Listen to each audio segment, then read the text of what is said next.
La clase media no va al paraíso, no encuentra su paraíso. Expectativas frustradas, necesidades insatisfechas, cambios que se dieron en estos dos últimos años, 2020 y 2021. Estamos hoy, primer domingo del 2022, preguntándonos acerca del futuro, de los andariveles que va trazando ese futuro. Y una pregunta muy clave en la Argentina sobre las expectativas de la clase media, de Chile a Argentina, de Argentina a Estados Unidos, con el Big Quit, la gran renuncia a los trabajos. ¿Qué está pasando con el empleo, con los horizontes de vida, con las expectativas? De eso vamos a hablar hoy en la repregunta con Guillermo Oliveto. Muchísimas gracias, Guillermo, por estar hoy. Por favor, Luciano, un placer, como siempre. Bueno, Guillermo es un fino analista de la realidad que conecta puntos distantes y construye lecturas muy precisas. Es un licenciado en Administración de Empresas, especializado en lecturas de tendencias sociales, políticas, de humor social, también de economía y de mercado, y es el fundador de la consultora enfocada en estas cuestiones, Consultora W. Guillermo, el gran problema, bueno, la pandemia arrasó con todos, pero además en la Argentina un gobierno puso a la clase media, enfocó a la clase media con políticas muy discutibles y debatidas en relación al tema impositivo, en relación a lo que se discutía en las últimas semanas de diciembre de aumentos de impuesto a la herencia. ¿El humor de la clase media está específicamente golpeado en este clima de pandemia? Sí, yo creo que está específicamente golpeado. Primero porque el gobierno cometió un pecado original, que fue la enorme extensión de la cuarentena, con dos cosas que a la clase media le dolieron muchísimo.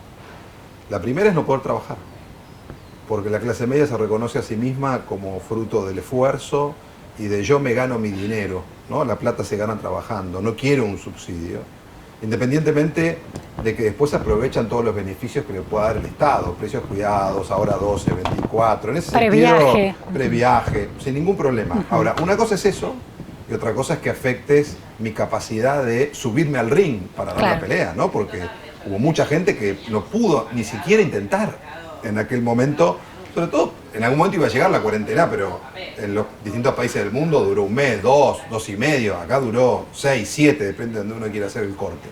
Eso por un lado, que le costó carísimo al gobierno, carísimo en términos de vínculo con la sociedad, carísimo en el resultado electoral, pues la sociedad le facturó eso, y le costó carísimo porque para sostener una situación totalmente extraordinaria tuvo que emitir una enorme cantidad de dinero que genera luego un proceso inflacionario muy violento que vuelve a golpear a esa clase media ya golpeada y que por más que recupere el trabajo, lo que no puede recuperar son los ahorros que tuvo que por ahí entregar o perder o bienes que tuvo que vender para poder llegar hasta esta instancia de la reapertura y donde hoy otra vez vuelve el movimiento económico.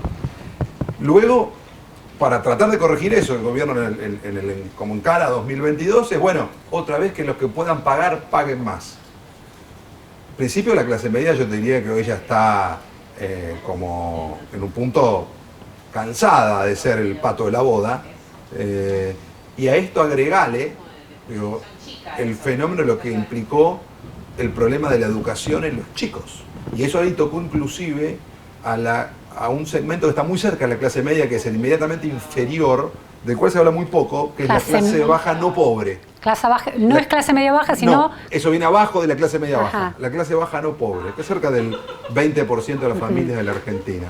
Bueno, ese grupo que no es pobreza, pero que tiene valores de clase media y vive de su trabajo, dice, bueno, yo tengo una situación difícil, frágil, que además en la cuarentena probablemente tuve un descenso en mi poder adquisitivo en pesos, en dólares lo tuvo toda la Argentina, ¿no? Ahora, mi esperanza eran mis chicos. Y si mis chicos no pueden ir a la escuela, vos que sos una experta en esos temas también, sabés que para la clase media implica renunciar a algo que es central de su ADN, la movilidad social ascendente, aunque sea como sueño, aunque ellos no lo puedan encarnar. La revancha está al menos en el futuro. Si el presente me condena, la generación siguiente no. Entonces, todo eso ha llevado a que el vínculo entre el gobierno y la clase media esté muy deteriorado. Y yo creo que acá también hay un error conceptual del kirchnerismo histórico, que es dividir de una manera bastante dual a la sociedad argentina, que es entre élite y pueblo. Y esa es una lectura falsa en la Argentina. Es desconocer que el 45% de la población es de clase media y que el 80% cree serlo. Digamos, con lo cual a muchos de lo que ellos consideran el pueblo y no deberían pensar de una manera distinta a la que nosotros decimos, pero esa gente se considera de clase media y tiene valores de clase media. Me parece que ahí hay también un problema más de fondo, ¿no? Muchos temas en esta respuesta tan completa. La primera cuestión es las cifras de consumo crecieron, el consumo creció en el último mes de 2021 de manera llamativa y en algunos rubros sobre todo. El previaje se convirtió en la posibilidad de compensar tantos dolores, sobre todo para los sectores de mayores ingresos, esas clases medias mejor surtidas. ¿Cómo se integra ese boom del consumo del último mes del año con este humor social golpeado en la clase media? Mira, hay un estudio que publicó el Observatorio de Psicología Social de la UBA. Ellos se dedicaron a estudiar fuertemente el proceso emocional de la pandemia en la psiquis de los argentinos. Y es el último que hicieron en diciembre. Lo que marca es que la gente termina en un balance razonablemente bueno del 2021 a nivel personal, en sus relaciones interfamiliares, inclusive en su salud, porque pudieron volver a hacer ejercicio, a una cantidad de cosas, del deporte. Ahora, termina con una mirada muy negativa sobre el poder, sobre el gobierno, sobre la justicia, sobre la inseguridad, sobre la calidad de vida. O sea, y grosso modo más o menos lo mismo, 70-75% habla bien de cómo termina el año en lo propio, en lo individual, y habla mal de cómo termina el año en lo colectivo. Con lo cual lo que está diciendo es, miren, yo mejoré por mí y a pesar de los gobernantes, ¿no? Entonces, hay ahí te diré una explicación de por qué se dio ese boom de consumo. El boom de consumo se dio en todos lados en el mundo. Yo lo había bautizado en algún momento la revancha de la vida que iba a llegar y llegó, porque somos seres gregarios, nos gusta juntarnos, nos gusta vernos, la vida que teníamos era mucho más interesante que la vida de la pandemia. Entonces, cuando volvió la cancha, volvió el recital, volvió el fin de semana largo, volvió las vacaciones, por eso es el éxito del previaje. El previaje logró juntar una oferta, digamos, como podría haber habido tantas, con una demanda psíquica muy relevante, que era salir. Una ansiedad por recuperar la vida. Total. Ahora, eso, por un lado, lo disfruta una parte de la población. O sea, todos disfrutan la salida, aunque sea puedo ir a la plaza o me puedo juntar con mi familia. Ahora, unos para comer en casa a la romana, con algún invitado que cada uno trae algo y de una manera muy acotada, y si van a comer afuera es una vez por mes, y otros realmente disfrutan una especie de boom o de fiesta o de años locos post-pandémicos, ¿no? Que era algo esperado y que se dio a nivel global. Bueno, ¿cuántos son de cada lado? Y yo te diría 30% de los argentinos, que con eso te alcanza para el fin de semana largo, te alcanza para las vacaciones. Para hacer explotar los hoteles. Totalmente, disfrutaron esa fiesta, ahora están disfrutando ahora en este verano. Ahora, el resto la mira bastante de afuera. Uno de los grandes temas en Argentina es un diciembre que suele ser un diciembre de crisis. Por supuesto, la memoria histórica remite a la crisis de 2001 y ese estallido de diciembre. Y uno de los análisis que se hace de este año, que es con una crisis como la de ahora, con niveles de pobreza pocas veces alcanzados en la historia de la democracia recuperada en la Argentina, con una insatisfacción social creciente, como vos bien señalabas, y sin embargo no hay crisis política en la calle, en la plaza pública. La lectura es que cuando gobierna el peronismo, eso está contenido y sujetado por la capacidad de administrar los sectores que pueden ser más activos en esas protestas, pero puede haber otra lectura de que aún aquellos sectores que están en condiciones de mayor vulnerabilidad encontraron una respuesta individual en la ansiedad de vida que canalizó la crisis política de alguna forma hacia otro lado. Es una buena lectura. Yo creo que son lecturas que con la pandemia en el medio de todas las lecturas son complejas. Claro. Entonces, en un escenario clásico uno diría sí, es la fuerza del peronismo, por decirlo de algún modo. La salida también es otro factor que ayuda a calmar, por eso el gobierno abre más o menos en agosto y termina de abrir el jefe de gabinete Mansur el día de la primavera, ¿no? El 21 de septiembre dice, abran todo, Sí, sí. ¿no? Después de la derrota de las PASO. Porque la gente ya no aguantaba más. Ni económica ni anímicamente. Claro. Y yo te agregaría nada más, Luciana, que es el propio efecto desgastante de la pandemia. Acaba de salir publicado hace muy poquito un análisis en el Washington Post de psicólogos americanos que decían que los registros emocionales que van a quedar de la pandemia en la pospandemia van a ser muy difíciles todavía de digerir, de procesar. Aún hoy no los podemos evaluar. Se ven hechos de violencia totalmente desmadrada a nivel individual, peleas en la calle, en los aviones, bueno, cosas de estas raras. Los médicos, como ocurrió la agresión hace poco. en el testeo. Entonces, lo que dicen es, la especie humana de algún modo le cuesta mucho, y mucho más en esta era de tanta conectividad y comunicación, sostener un estrés tan alto de manera tan permanente. Claro. Entonces, cuando esto estaba terminando, o parecía que terminaba, vacunados y demás, de pronto vuelve a aparecer una nueva variante, vuelve a aparecer el temor, vuelven a aparecer en algunos países como Holanda, cerraron, llevaron puesto Navidad, Año Nuevo, todo hasta el 14 de enero. Entonces, hay novedades todos los días malas, ¿no? Veremos. Los científicos no se ponen de acuerdo si es que esta nueva variante Omicron es tan grave o no y demás, pero los gobiernos por la duda reaccionan. Sí, sí. Entonces, y la gente tiene mucho miedo, porque, empezás a poner cicatriz sobre cicatriz. Entonces, por ejemplo, hoy un miedo que está circulando es, por Dios que no cierren de vuelta la escuela. Claro, pero es más miedo a eso que a un desenlace fatal por el contagio, ¿no? Es más miedo a las medidas del gobierno. Bueno, claro, hasta ahora me parece que, yo digo, cada instancia de la pandemia es distinta. La primera ola fue una cosa, sí, ahí la había... segunda fue distinta a la primera, porque a muchos los agarró, no va a pasar, pasó de vuelta, mucha frustración, no hubo la ayuda económica que hubo en la primera, y la tercera, en algún punto te agarra vacunado. Entonces eso también puede ayudar a alivianar el impacto. Ahora, cuando llegás a determinados niveles de casos hay que ver qué reacciones toman los gobiernos. El gobierno mismo de Córdoba tomó una decisión que alguien impactó, ¿no? Porque alguien tenía un evento planificado que lo tuvo que cancelar. Entonces, todo eso le vuelve a poner un manto de neblina, si querés, a la situación, y hay un agravante. Europa, que adelanta 6 meses, o el hemisferio norte, está en invierno. Claro. Nosotros estamos en verano. Digo, si a nosotros nos pasa en verano, lo que uno hasta puede tolerar la lógica de la hibernación. Bueno, en invierno hay que guardarse, en verano hay que salir, pero ahora me tocaba salir. Claro.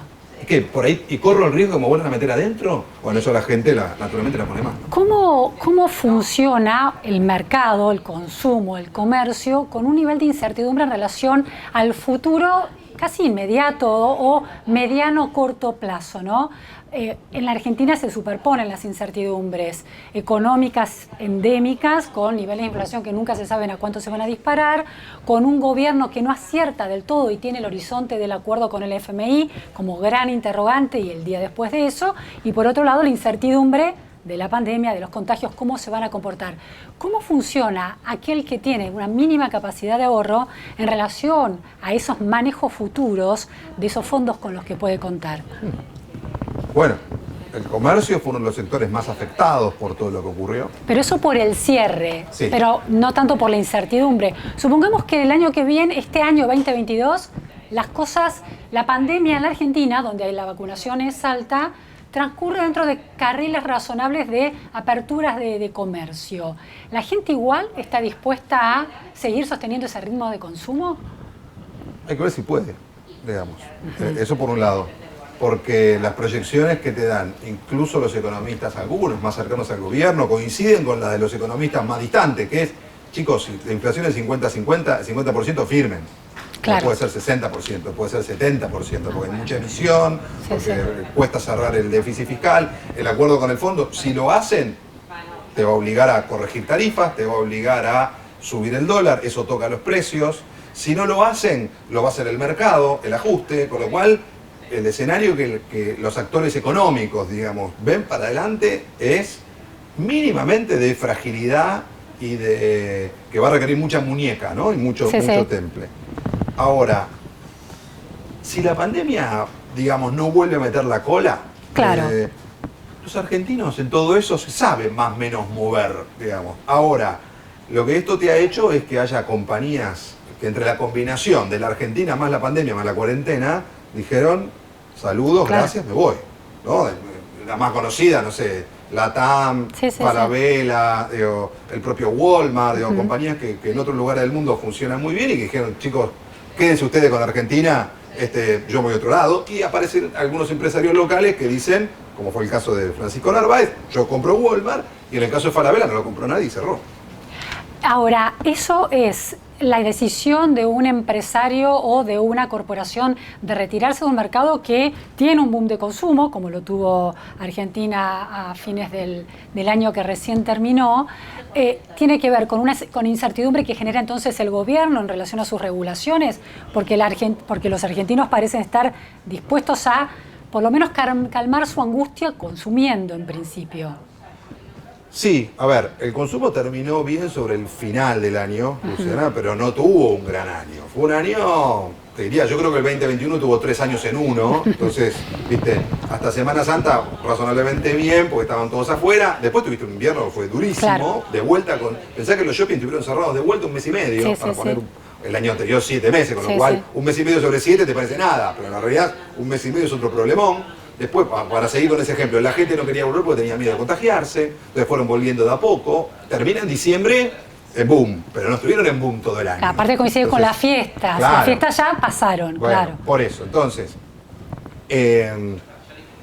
yo creo que los argentinos saben lidiar con el karma de la Argentina, digamos, aunque sí lo que es preocupante es que hay muchos empresarios, y yo te digo empresarios muy grandes que conozco y con los que trabajamos, que están medio mirando, ¿viste? Hay algunos que, para empezar, que se fueron a vivir al exterior, otros que están acá, pero dicen, bueno, yo por ahora aguanto, pero no vuelvo a apostar grande. Estoy esperando que las variables se ordenen para ver si apuesto o no apuesto grande. Por más que haya consumo, bueno, ok, o lo toma otro, o subiré los precios, o me quedaré con menos torta del mercado, lo que fuera, digamos, pero no corro más riesgo de los que ya he corrido o de los que ya tengo. Hay otros que sí, en este contexto dicen, bueno, es el momento de apostar porque después las cosas podrían mejorar. Pero la verdad es que el clima de inversión en la Argentina no es bueno. Es un clima, te diría, de aversión a la inversión. Es un clima de, bueno, pago por ver, a ver, déjame ver qué hacen, si arreglan con el fondo, no, cómo es el plan. Digo, por ahora están la gran mayoría bastante quieto, tratando de, bueno, sostengamos lo que hay como se pueda. Porque aparte tenés otro problema. Hoy vos para seguir creciendo necesitas dólares. La Argentina no tiene dólares. Entonces hay sectores, no sé, los que venden autos, no hay autos. El auto que tiene lo venden carísimo, todo bien, pero eso no vas a vender, no vendiste ni 400.000 autos en el 2021. Bueno, y era un mercado que alguna vez fue de 1 millón. Guillermo, señalabas hace unos minutos que las preocupaciones que pesan sobre el humor social tienen que ver, las que no dependen de la vida familiar, sino de una Argentina que los ciudadanos no controlan, tienen que ver con la justicia, la seguridad o la inseguridad, la inflación. No está el tema educación, que es paradójico, ¿no? Porque el cierre de escuelas, las clases presenciales cerradas, generaron una conversación pública y una reacción de la ciudadanía en relación a la presión que podían ejercer sobre el gobierno para que se produjera finalmente la apertura de las escuelas reales, pero el tema de educación sigue sin ser un tema de preocupación. Lo ha sido históricamente relegado en las encuestas, 6º, 7º entre las preocupaciones de la gente, y aún en este contexto no es lo que le preocupa a la gente, es porque eso se comprueba sus efectos en el largo plazo. ¿Y la Argentina es muy cortoplacista en la coyuntura que vive? Eso seguro, siempre fue muy cortoplacista Argentina y muy volátil, en este contexto muchísimo más. Pero te diría, Luciana, que vos y yo coincidimos en el valor que tiene la educación como variable de progreso y movilidad social. Creo que la gente tenía la educación, como vos decís, en un plano menor, hasta que llegaste a una instancia límite, que es la no educación. Claro. Entonces, ahí reaccionaron, digamos. Entonces creo que el tema educación hoy tiene un peso específico diferente al que tenía pre-pandemia o pre-cuarentena, digamos. Y donde, fíjate que yo te decía, el temor que nosotros empezamos a registrar, que aflora ante la nueva irrupción del virus, es que no cierren las escuelas. Claro. Por múltiples motivos, porque no quiero que mis chicos pierdan lo que vienen recuperando de la educación, porque yo tengo que ir a trabajar y no puedo tener a mis chicos en mi casa. Porque los chicos se deprimen también. Porque los chicos se deprimen, porque se desorganiza toda la vida familiar. Hablaste hoy de esta expectativa de movilidad y de ascenso social que es parte del ADN de la clase media en Argentina. ¿Se comprueba también después de tantos años de democracia sosteniendo pobreza con planes sociales que también es parte del ADN de los sectores más vulnerables? Yo creo que ahí hay una novedad del que dejó el 2021. Nosotros la empezamos a relevar, te diría, ya por el mes de mayo. De mayo de mayo del 2021. Sí. ¿No? Que es que gente que tenía planes sociales decía, no quiero más un plan. Yo no quiero un plan, yo quiero trabajo. La demanda fue de trabajo. Por, te diría, dos motivos. Si querés, el más coyuntural y lineal es porque ya ni el plan alcanzaba. Claro. La inflación se había comido al plan. Pero el más profundo tenía que ver con el orden de la dignidad que da el trabajo, ¿no? Y la necesidad de plantear que, bueno, yo quiero salir de acá y quiero que mis hijos puedan salir de acá. Eso se juntó también con el tema de la educación de los chicos, porque si los chicos quedaban deseducados o no educados, tenían destino de plan. Entonces eso creo que en algún punto cuestionó ciertas cuestiones, ciertas variables que tal vez, y con algo de prejuicio, a mi modo de ver, se tomaban un poco livianamente que, bueno, toda la clase baja se conforma con un plan. No es así. Claro, ese fue el discurso durante muchos años. Claro, no es así, porque además vos tenés mucha gente, esto que yo digo, la clase baja no pobre, que cree en la dignidad del trabajo, que tiene valores de clase media. Hoy hay mucha gente, publicaba hace un tiempo la UCA, que aún con empleo está bajo el nivel de la pobreza. Entonces, hay mucho empleo precario, mucho empleo informal, que no siguen a la inflación. Entonces, yo creo que la Argentina, si vos me decís cuál es la demanda de esta sociedad, no me cabe ninguna duda, es trabajo, no planes.